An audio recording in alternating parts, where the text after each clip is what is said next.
Bismillahirrahmanirrahim. Assalamualaikum warahmatullahi wabarakatuh. Waalaikumsalam warahmatullahi wabarakatuh. Bismillah, walhamdulillah, wassalatu wassalamu ala rasulillah. Sayyidina wa maulana Muhammad bin Abdullah, la haula wa la quwwata illa billah, amma ba'du. Saya di sini, Nailatul Azizah, yang akan membawakan sosialisasi dengan tema menggapai berkah dengan zakat. Nah, sebelumnya teman-teman semuanya udah tahu belum apa itu zakat? Ya, zakat yang kita ketahui adalah memberikan kepada yang kurang mampu atau tidak mampu, begitu kan. Nah, dalil perintah zakat sendiri sebagaimana dijelaskan oleh Allah Subhanahu wa taala dalam surah Al-Baqarah ayat 43 yang berbunyi A'udzu billahi minasyaitonir rajim. Bismillahirrahmanirrahim. Wa aqimus sholata wa atuz zakata warka'u ma'ar raki'in. Yang artinya, dirikanlah sholat dan tunaikanlah zakat dan rukuklah bersama orang-orang yang rukuk. Zakat di sini dibagi menjadi dua, zakat fitrah dan zakat mal. Nah, sebelumnya teman-teman semuanya, zakat fitrah sendiri adalah pengeluaran wajib yang dilakukan oleh setiap muslim yang mempunyai kelebihan dan kebutuhan keluarga yang wajar pada malam dan hari raya Idul Fitri. Jadi, zakat fitri dikeluarkan setiap malam atau selama bulan Ramadan di hari raya Idul Fitri.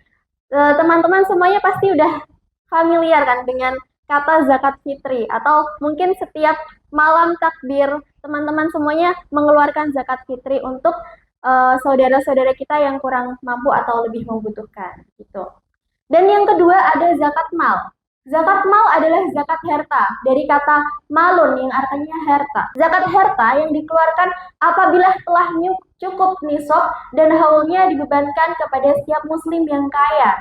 Jadi zakat mal sendiri adalah zakat berupa harta yang berasal dari penghasilan pokok kita.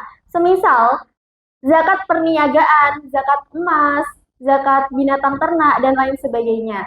Nah, dan di sini telah cukup nisab. Nisab artinya adalah batasan untuk mengeluarkan zakat. Contohnya, unta. Unta adalah 5:1. Berarti jika kalian mempunyai unta 5, maka wajib dizakatkan satu ekor unta. Kemudian syarat harta yang dizakatkan. Yang pertama mencapai nisab. Seperti tadi yang sudah saya jelaskan, mencapai nisab adalah batasan. Batasan di sini seperti halnya unta tadi. Jika kita baru memiliki satu unta, berarti harta kita belum wajib dizakatkan. Tetapi ketika kita sudah memiliki 5 unta, itu harta kita sudah wajib untuk dizakatkan. Begitu. Dan contoh lainnya misal sapi, kerbau. Sapi dan kerbau itu minimal 30 ekor, itu zakatnya baru 1, begitu. Nah, kemudian yang kedua ada kepemilikan penuh. Kepemilikan penuh di sini, harta itu merupakan hak milik sepenuhnya pribadi.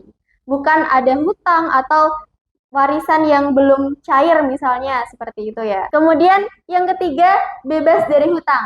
Sebagaimana yang dijelaskan dalam poin kedua, kepemilikan penuh, berarti harta tersebut memang tidak ada hutang. Memang kita tidak memiliki hutang dan kita memiliki 5 unta. Nah, itu maka wajib dizakatkan 1. Kemudian yang keempat, harta tersebut dapat bertambah.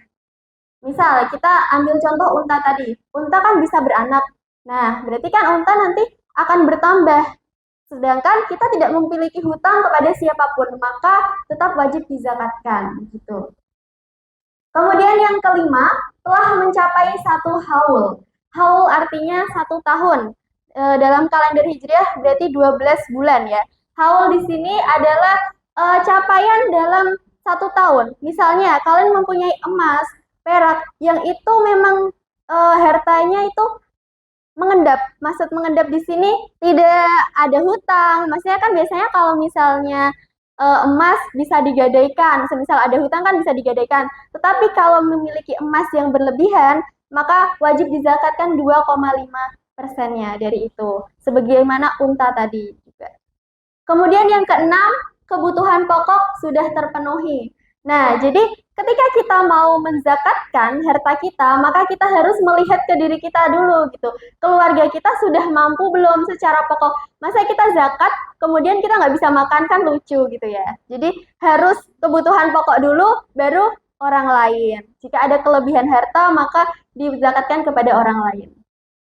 Baik, untuk sosialisasi zakat mungkin sudah cukup sampai di sini. Mungkin dari teman-teman semuanya ada yang menanyakan perihal zakat atau tentang bagaimana pengelolaannya atau bagaimana, silahkan untuk bertanya.